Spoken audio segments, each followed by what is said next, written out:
Hi சலோ, I love you. Hi armies, இன்றைக்கி நம்ம Taehyung FF kings desire a tale of love and பிட்ரேயலோட part 12 தானே பார்க்க போகிறோம். ப்ரீவியஸ் எபிசோடில் எங்கே விட்டோமோ அங்கேருந்து அப்படியே கண்டினியூ பண்ணிக்கலாம்டா. இப்போது உங்களை தான் காட்டுறாங்க. நீங்கள் உங்கள் ரூமில் உங்கள் கண்ணு ஃபுல்லு கண்ணீரோட பயங்கரமாக அழுதுகிட்டே டான்ஸ் பண்ணிகிட்ருக்கீங்க. ஒரு மாதிரி சுற்றி சுற்றி டான்ஸ் பண்ணிகிட்ருக்கீங்க. பட் வந்து உங்களை லிட்ரலி ஐஃப் பண்ணுற மாதிரி பார்த்துட்ருக்காரு. உங்களுக்கு அவரோட லுக் ஒரு மாதிரி டிஸ்கஸ்டிங்காக இருக்குது. ஒரு மாதிரி டாப் டு பாட்டம் செட்யூஸிங்காக பார்த்துட்ருக்காரு. எவ்வளோ நேரம் கோவமாக இருந்தவர் இப்போ நீங்கள் திருன்னு முழிக்கிறத பார்த்துட்டு லைட்டாக ஸ்மைல் பண்ணுறாரு. உங்களோட ஐஸ், நோஸ், லிப்ஸ், உங்களோட நெக், அப்புறம் அதுக்கும் கீழேன்னு சொல்லி உங்களோட பாடியை அட்மையர் பண்ணி பார்த்துட்ருக்காரு. ஃபைனலி அவரோட பிளேஸ்லேருந்து எந்திரிச்சு கையில் அந்த ட்ரிங்க்ஸ் கிளாஸோட உங்கள் பக்கத்தில் வந்து நிற்கிறாரு. நீங்கள் பயந்துட்டு அப்படியே ஸ்டாப் பண்ணி அவரை பார்க்குறீங்க. வைன், ஏன் ஸ்டாப் பண்ணிட்ட, ஆடு. அப்போ நீங்கள் பயந்துட்டு திரும்ப ஆட ஆரம்பிக்கிறீங்க. அவர் உங்களை சுற்றி சுற்றி ஒரு மாதிரி பார்த்துட்ருக்காரு. ஃபைனலி அவரோட கிளாஸை சைடில் வச்சுட்டு உங்கள் பின்னாடி வந்து நிற்கிறாரு. நீங்கள் திருன்னு முழிச்சிட்டே அவரை டேர்ன் பண்ணி பார்க்குறீங்க. பட் வந்து உங்களை அப்படியே டைட்டாக பேக்கப் பண்ணுறாரு. அவ்வளோதான், நீங்கள் ஃப்ளின்ச் ஆகிட்டீங்க. ஏன் ஸ்டாப் பண்ணிட்டவான், ஆடு. நானும் கூட ஒரு டான்ஸ் பண்ணணும். ஆடு. ஆனால் நீங்கள் என்னை பிடிச்சிட்ருக்கீங்க. அதனால என்ன, நானும் கூட ஆடணும். சரி அப்படி சொல்லிவிட்டு நீங்களும் டான்ஸ் பண்ணுறீங்க. அப்போட்டே உங்களோட கை உங்களோட ஹிப்லலாம் கை வச்சுட்டு அவர் உங்கள் கூட ப்ளே பண்ணிகிட்ருக்காரு. உங்களுக்கு ஒரு மாதிரியாக இருக்குது. பட்டே வந்து ஃபுல்லு உங்களோட நெக்கில் அவரோட ஹெட்டை பரி பண்ணி ஒரு மாதிரி ஸ்னிஃப் பண்ணிகிட்டே உங்கள் கூட டான்ஸ் பண்ணிகிட்ருக்காரு. கிங், என்ன பண்ணிகிட்ருக்கீங்க? கிஸ் அப்படின்னு சொல்லி உங்களை டக்குன்னு டர்ன் பண்ணாச்சு. உங்களோட லிப்பில் பயங்கரமாக கிஸ் பண்ண ஆரம்பிக்கிறாரு. நீங்கள் வாய்ட் ஐஸில் பார்க்குறீங்க. உங்களோட கையை வச்சு அவரை புஷ் பண்ண ட்ரை பண்ணுறீங்க. பட்டே வந்து உங்களை டைட்டாக ஹக் பண்ணி உங்கள் லிப்பில் பயங்கர ஹார்ஷாக கிஸ் பண்ணிகிட்ருக்காரு. கிங் ப்ளீஸ் ப்ளீஸ் என்னை விடுங்க கிங் ப்ளீஸ். வயன், ஏன் என்னாச்சு? இல்லை, எனக்கு இதெல்லாம் பிடிக்கல, ப்ளீஸ் என்னை விட்டுருங்க கிங். வயன், திரும்ப திரும்ப என்னை டென்ஷன் பண்ணிகிட்ருக்க. நீ எதுக்காக, ஏன் இப்படி என்னை இரிட்டேட் பண்ணிகிட்ருக்க? வயன், வா வா. நான் வரல, நான் வரமாட்டேன். வயன், இங்கே பாரு, கிட்ட வா இங்கே அப்படின்னு சொல்லி உங்கள் ஹேண்டை பிடிச்சி புல் பண்ணுறாரு. அப்போ நீங்கள் அவர் மேலே போய் பம்பாகி நிற்கிறீங்க. அப்போ அவர் உங்களை டக்குன்னு ஹக் பண்ணி உங்களை நெக்லெல்லாம் கிஸ் பண்ண ஸ்டார்ட் பண்ணுறாரு. நீங்கள் அவர் கூட ரொம்ப ஸ்ட்ரகிள் பண்ணிகிட்ருக்கீங்க. வயன் அப்படின்னு சொல்லிட்டு நீங்கள் அவரை ஃபோர்ஸை புஷ் பண்ணிட்டீங்க. ஏன், என்னதான் உன் பிரச்சனை சொல்லு, என்னதான் வேணும் உனக்கு? இல்லை, என்னை விட்டுருங்க. அதை தவிர வேறு ஏதாவது சொல்லு. கிங், அது வந்து நான் மேரேஜ் ஆகி என்னோடய ஹஸ்பண்ட் கூட தான் இதெல்லாம் பண்ணணும்னு நினச்சேன். ஆனால் எனக்கு தான் இப்போ மேரேஜ் ஆகலே. இது என்னோடய மேரேஜ் முன்னாடி பண்ணுறதுக்கு எனக்கு ரொம்ப கஷ்டமாக இருக்குது. அதுவும் இப்படி ஒரு உறவு உங்களுக்கும் எனக்கும் நடுவில். ப்ளீஸ் கிங், ப்ளீஸ் கொஞ்சமாவது என்னோடய ஃபீலிங்ஸை புரிஞ்சுக்கோங்க. எனக்கு இப்படி ஒரு வாழ்க்கை வேணாம். நான் இப்படி யாரு கூடயும் ஒரு தேர்ட் வீல வாழ எனக்கு ஆசை இல்லை. ப்ளீஸ் என்னை விட்டுருங்க கிங். எனக்கு இப்படி ஒரு இல்லீகல் ரிலேஷன்ஷிப் எனக்கு பிடிக்கல. ப்ளீஸ். உனக்கு கல்யாணமா? யார் பண்ணிப்பாங்க ஒன்று? வயன், அந்த புறத்தில் பிறந்த பெண்களுக்கு கல்யாணம்னு ஒன்று நடக்குமா என்ன? ஏன் உனக்கு இப்படி ஒரு விபரீதமான ஆசை? ஒரு பர்சனை கல்யாணம் பண்ணிவிட்டு அவனுக்கு மட்டும் பொண்டாட்டியாக வாழணும்னு உனக்கு எப்படி இந்த மாதிரி ஒரு எண்ணம் வந்துச்சு? கிங் ப்ளீஸ் ப்ளீஸ் என்ன அப்படி பேசாதீங்க. நான் அந்த புறத்தில் பிறந்திருக்கலாம், ஆனால் நான் ஒரு தப்பான பொண்ணு இல்லை. நான் ஒரு தப்பான வாழ்க்கை வாழணும்னு நினைக்கிற ஒரு பொண்ணு இல்லை. இந்த அந்தப்புறன்ற வார்த்தை என்னோட முடிஞ்சு போகணும். எனக்கு பிறக்கிற குழந்தைங்க, அந்த குழந்தை இந்த மாதிரி ஒரு பிறந்த குழந்தை இருக்கக்கூடாது. தயவு செஞ்சு ப்ளீஸ் கிங் என்னை இப்படி ஃபோர்ஸ் பண்ணாதீங்க. ப்ளீஸ் என்னை விட்டுருங்க. அதுக்கு நான் இப்படியே வாழ்ந்துட்டு போயிடுவேன் தனியாகவே. என்னை விட்டுருங்க, நான் எங்கேயாவது போயிடுறேன். அப்போ டே வந்து உங்களை டக்குன்னு ஹக் பண்ணுறாரு. அவர் வந்து உங்கள் மேலே மோதினோடனே நீங்கள் ஷாக்கிங்காக ஹெட்டப் பண்ணி அவரை பார்க்குறீங்க. வாயன், என்னாச்சு? இதுக்கு மேலே இந்த மாதிரிலாம் பேசக்கூடாதுன்னு ஃபஸ்ட்டு அழுகிறத ஸ்டாப் பண்ணு அப்படின்னு சொல்லிட்டு உங்களோட ஹெட்டில் கேர்ஸ் பண்ணுறாரு. உனக்கு என்ன, என்னை கல்யாணம் பண்ணிக்கணுமா என்ன? நானும் உன்னை கல்யாணம் பண்ணிக்கிறேன். என்னை கல்யாணம் பண்ணதுக்கப்புறம் நீ என்னோடய மனைவி ஆகிடவில்ல. அப்படி உனக்கு பிடிச்ச வாழ்க்கை வாழ்நாள் வயன். அப்போது என்னை மேரேஜ் பண்ணிக்கிறியா? நான் உன்னை மேரேஜ் பண்ணிக்கிறேன். எத்தனை பேர் எதிர்த்தாலும் நான் உன்னை கல்யாணம் பண்ணிக்க தயாராக இருப்பேன். சரியா வயன்? என்ன மேரேஜ் பண்ணிக்கிறியா? இல்லை, நான் இதுக்கு மேலே உங்களை மேரேஜ் பண்ணிக்க மாட்டேன். இதுக்கு மேலே உங்கள் லைஃப்பில் நான் இருக்கவே விரும்பலை. உங்களுக்கு என்னோடய சுச்சுவேஷன் புரியலையா? நான் அந்த அரண்மனையில் தான் வளர்ந்தேன். சாரா எனக்கு அக்கா மாதிரி. அவளோட வாழ்க்கையில் நான் இந்த மாதிரி விளையாடலை. கிங், என்னை இதுக்கு மேலே என்னால் உங்களை கல்யாணம் பண்ணிக்க முடியாது. ப்ளீஸ் புரிஞ்சுக்கோங்க, என்னை விட்டுருங்க, நான் எங்கேயாவது போயிடுறேன். அவ்வளோதான். நீங்கள் கன்னத்துலேயே கையை வச்சுட்டு ஷாக்கிங்காக அவரை பார்க்குறீங்க. அவர் ரெட் ஐஸில் உங்களை பார்த்துட்ருக்காரு. என்ன சொன்னேன்? இன்னொரு டைம் என்னை விட்டு நான் எங்கேயாவது போயிடுறேன்ற வார்த்தை வாயிலேருந்து வரக்கூடாது. புரியுதா? நீ இங்கே தான் இருக்க, என் கூட தான் இருக்க. உனக்கு எனக்கும் மேரேஜ் நடக்கும், ஆனால் இப்போ இல்லை, கூடிய சீக்கிரம் நடக்கும். உனக்கு மேரேஜ்க்கு அப்புறம் தான் என் கூட ஒன்றா இருக்கணும்னு ஆசை இருந்தா அதுக்கு வேணால் நான் ஒத்துக்குவேன். ஆனால் இங்கேருந்து எங்கேயாவது போயிடுறேன்னு சொல்லிகிட்ருக்க பாரு. அதை மறந்துடு, அந்த வார்த்தையை மறந்துடு. நீ தான் எனக்கு எல்லாம். நான் தான் உன்னோட எண்ட், நான் தான் உனக்கு எல்லாம். என்னை விட்டுட்டு நீ எங்கேயாவது போகணும்னு நினச்ச, நான் சொன்னது தான். உன் சாரா அவள் உயிரோட இருக்க மாட்டா. என்னை பற்றி உனக்கு தெரியாது வாயன். நான் இந்த நாட்டுக்காகவும் இந்த நாட்டோட வளர்ச்சிக்காகவும் எத்தனை பேரை கொலை பண்ணியிருக்குன்னு தெரியுமா உனக்கு? என்னோட நாட்டில் கையை வச்சவங்களே நான் கொலை பண்ணியிருக்கேன். துண்டு துண்டாக வெட்டி வீசியிருப்பேன். ஆனால் என்னோடய வாழ்க்கையிலே குறுக்க வந்தவளை நான் எதுக்காக இன்னும் உயிரோட விட்டு வச்சுருக்கேன்னு தெரியுமா உனக்கு? அது இப்போதைக்கு உனக்கு தேவையில்லாதது. வா, வந்து தூங்கு. மூஞ்ச பாரு எப்படி இருக்குது. இந்த மாதிரி இதுக்கு மேலே அழுகிறத ஸ்டாப் பண்ணு.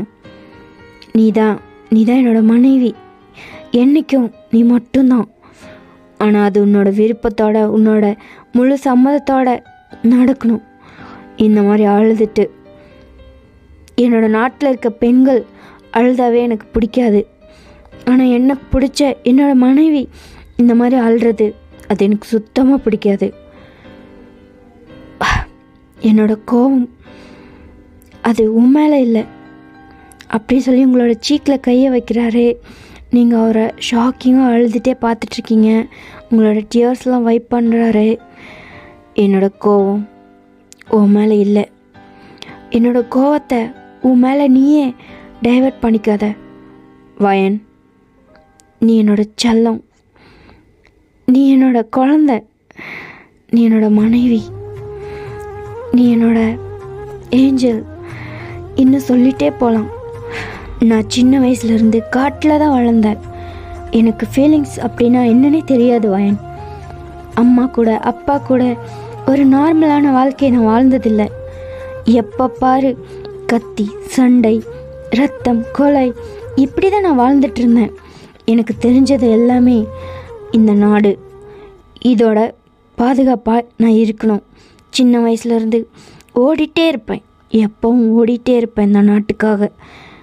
நான் எனக்குன்னு யோசித்த நாட்களை விட இந்த நாட்டுக்காக யோசித்த நாட்கள் தான் அதிகம்.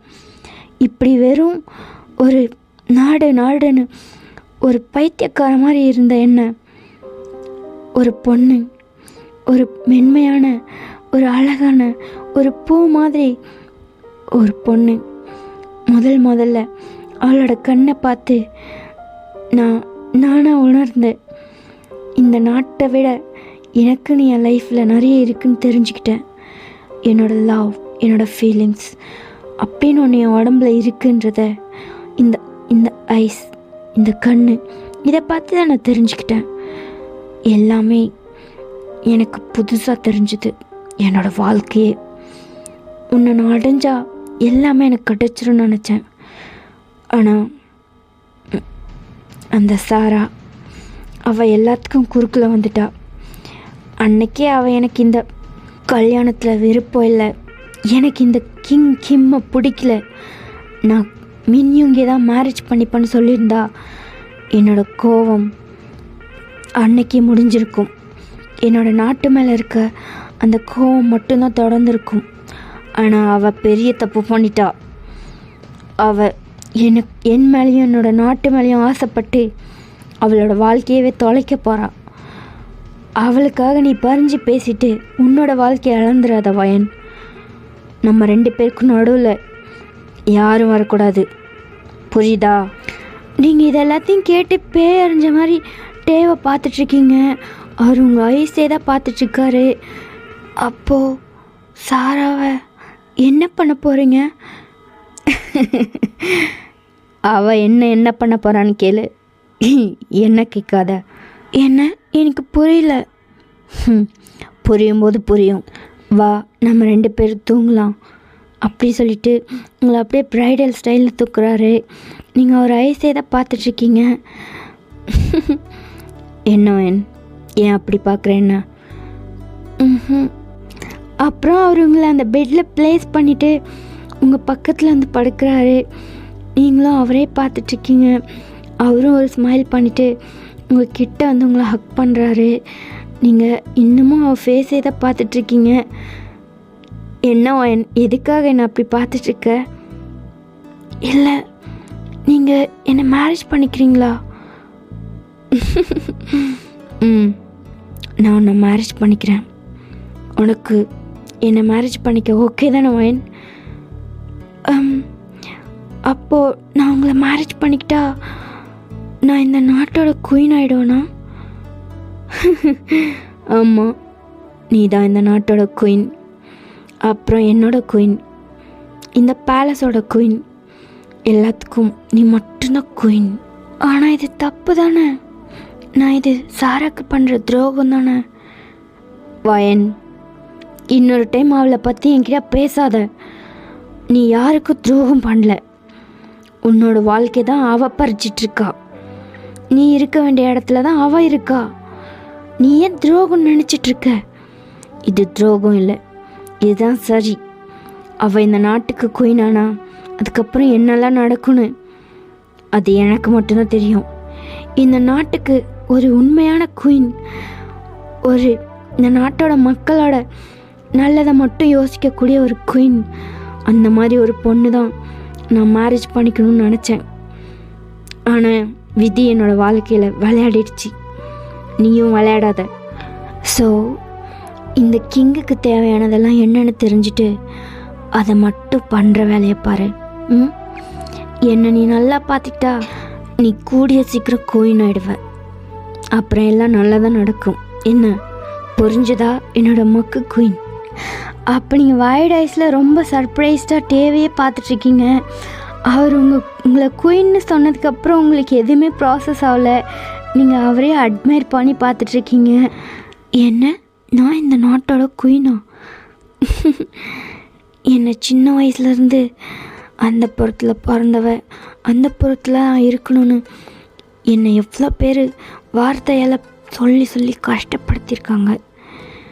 என்னை எல்லாரும் ரொம்ப கேவலமாக நடத்தியிருக்காங்க. ஆனால் நான் இந்த நாட்டோட குயின் ஆகிடுவேனா?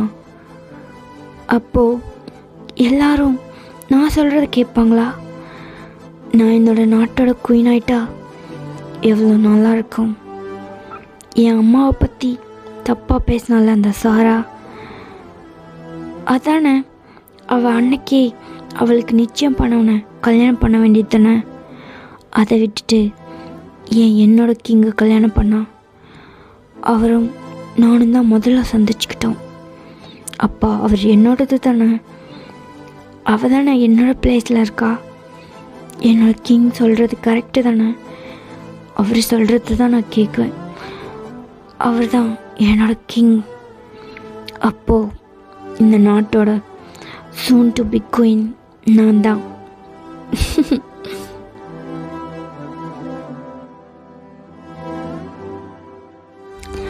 வயன் என்ன? ஒன்றும் இல்லை. தூங்கலாமா? தூங்கலாமா? தூங்கலாமா? வயன் இப்போ நீ சிரிச்சியா? இல்லை. ஏய் நீ சிரிச்ச. வயன் எப்பவும் நான் கூட இருக்கும்போது நீ இப்படி தான் சிரிச்சிட்டு இருக்கணும். இனிமேல் அழுகக்கூடாது. அப்போட்டே அவரோட 2 கையும் ஸ்ப்ரெட் பண்ணிவிட்டு, சரி என்னை வந்து ஹக் பண்ணிக்கோ. நீ எப்போ ஸ்பீடாக வந்து என் மேலே மோதுவே அந்த மாதிரி அப்படின்னு சொல்லிட்டு உங்களே பார்க்குறாரு. நீங்கள் ஷையாக ஸ்மைல் பண்ணிவிட்டு ஸ்பீடாக போய் அவரை டைட்டாக ஹக் பண்ணுறீங்க. அவர் உங்களை அப்படியே டைட்டாக பிடிச்சி ஹக் பண்ணுறாரு. இப்படி தான் வயன் கிஸ் பண்ண எனக்கு. என்ன? என்னோட இங்கே கிஸ் பண்ண அப்படின்னு அவரோட ஃபோர்ஹெடை காட்டுறாரு. நீங்கள் ஷையாக அவரை பார்க்குறீங்க. வயன் கிஸ் பண்ண. உன்னோட சாஃப்டான லிப்ஸ் என்னோடய ஃபோர்ஹெட்டில் இப்போ நீ வைக்கணும் அப்படின்னு சொல்லிட்டு அவரோட ஃபோர்ஹெட்டில் போய் அப்படின்னு கிஸ் பண்ணுறீங்க. அவ்வளோதான். அவருக்கு ஒரு மாதிரி ஆகிடுச்சி. அவர் டிசைர் ஐஸோடு உங்களை பார்க்குறாரு. இப்போது இங்கே அப்படின்னு அவரோட நோஸை காட்டுறாரு. நீங்களும் அவரோட நோஸில் போயிட்டு இங்கே அவரோட லிப்ஸில், இங்கே அவரோட சின்னில், இங்கே அவரோட நெக்கில், இங்கே அவரோட செஸ்டில், இங்கே அப்படின்னு சொல்லிட்டு அவரோட ஸ்டமக்கை காட்டுறாரு. நீங்கள் வைட் ஐஸில் அவரை பார்க்குறீங்க. அதுக்கு மேலே நான் கிஸ் பண்ண மாட்டேன். ஏன் பண்ண மாட்டேன்? இல்லை எனக்கு ஷையாக இருக்குது. அப்போது நான் பண்ணுறேன் அப்படின்னு சொல்லிட்டு அவர் உங்கள் ஃபேஸை கட் பண்ணி உங்களை கிட்ட பார்க்குறாரு. நீங்களும் அவரே பார்த்துட்ருக்கீங்க. அப்புறம் அவர் உங்களோட ஃபோர்ஹெட்டில் கிஸ் பண்ணுறாரு. அப்புறம் உங்கள் நோஸில், உங்கள் லிப்ஸில், உங்களோட சின்னில் கிஸ் பண்ணுறாரு. அப்புறம் உங்களோட ஐஸை பார்க்குறாரு. இப்போது உன்னோட நெக்கில், இப்போது உன்னோட அப்படின்னு சொல்கிறாரு. நீங்கள் அவரை புஷ் பண்ணுறீங்க. வயன் என்னாச்சு? நாங்கள் கிஸ் பண்ணணும், நீ எனக்கு பண்ணலை. கிங் ஏன் இப்படி என் கூட விளையாடிட்டுருக்கீங்க? உன் கூட விளையாடாமல் வேறு யார் கூட வயன் விளையாடுறது?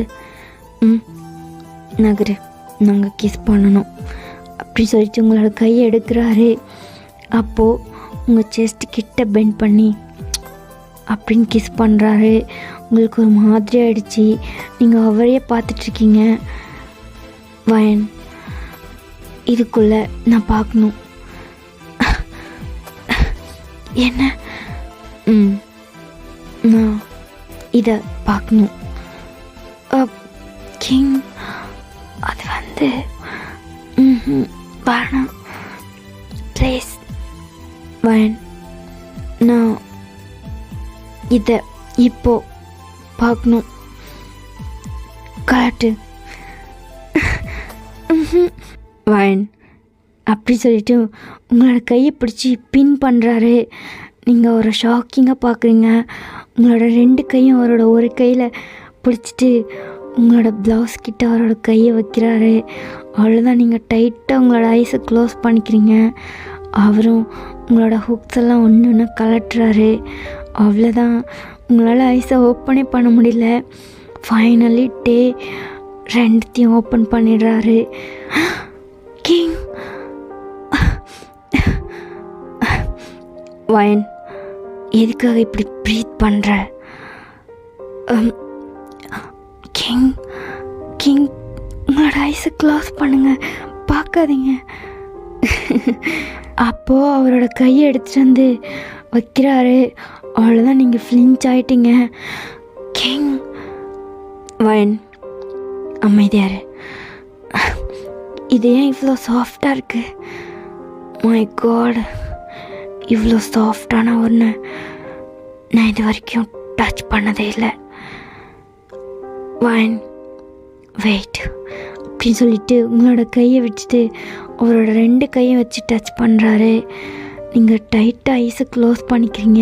உங்களோட ஃபேஸே க்ளோஸ் பண்ணிட்டீங்க. உங்களுக்கு ரொம்ப ஷையாக இருக்குது. அப்புறம் அவரோட மவுத்தை எடுத்துகிட்டு வந்து வைக்கிறாரு. அவ்வளோதான், அவங்களுக்கு ஒரு மாதிரி ஆகிடுச்சு. நீங்கள் அவரோட ஹேரை டைட்டாக பிடிச்சிக்கிறீங்க. கொஞ்ச நேரத்தில் அவர் பேபி மாதிரி சக் பண்ண ஆரம்பிச்சிட்டாரு. நீங்களும் அவரோட ஹேரை கேர் பண்ணிவிட்டு அவரை அட்மையர் பண்ணி பார்த்துட்ருக்கீங்க.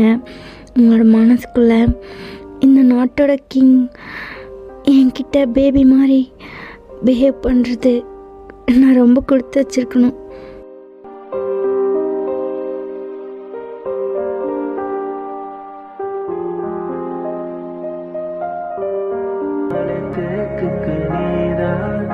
உந்தன் தோள்களில் இடம் தரலாமா? நான் சாயும் தோள் மேல் வேறாரும் சாய்ந்தாரே